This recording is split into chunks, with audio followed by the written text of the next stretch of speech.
Tere tulemast vaatama meediasüsti. Täna oleme Põlva gümnaasiumi jõulupäeval ja vaatame, mis siin ka tehakse. Tulge kaasa!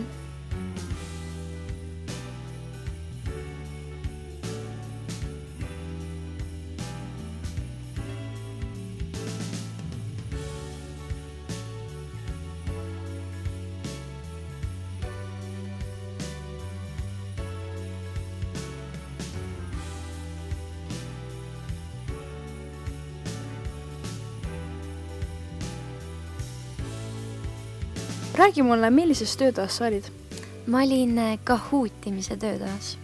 Ja milliseid kahuute te seal siis täpsemalt tegite? No esimeseks kahuudiks me tegelikult võtsime selle, mida me viisime läbi õpetajate päeval. See oli siis tegelikult minu ja siis ka sinu ja Triinu koostatud, et me tegime selle läbi. Ja pärast seda tegime ühe jõulukahuudi. Ma sain teada, et ma tegelikult ei teagi nii paljud jõuludest, kui võiks teada. Ja siis lõpetuseks ühe filmikahuudi Marvelist ja nendest superkangelastest. Mis töötoasga siin siis tegemist on? Tegemist on siis piparkoogi võistluse kaunistamisega. Ma näen siin ka sinu piparkooki, väga kaunis on. Mis kogemuse sa siis siit praegu said? Mõelda välja, kuidas siis oma piparkooki hästi ilusaks teha, ehk siis olla fantastiline. Loominguline. Mis töötoas sina olid?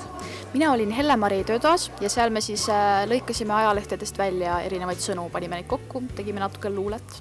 Aga räägi mul, mis sul üldse jõuludeks plaanis on?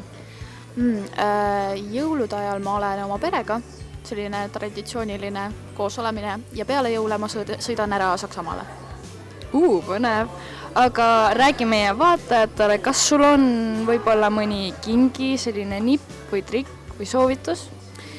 Ma eelkõige tahaksin soovitada ikkagi seda, et kasutage võimalikult vähe pakendeid. Et tehke ikka asjad keskkonnasõbralikult.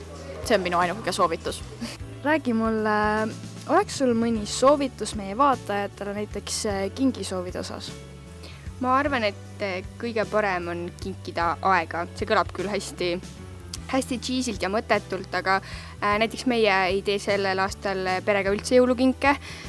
Me mõtlesimegi, et me läheme kuhugile koos, veedame aega, teeme koos midagi ägedat, käime saunas ja lihtsalt oleme koos ja ma arvan, et see on see, mida mina tahan saada kingiks ja see on see, mida ma tahan ka teistele kingiks anda. Selline oligi jõulupäev Põlva gümnaasiumis. Soovin kõigile rahulikke pühi ja head aastavahetust!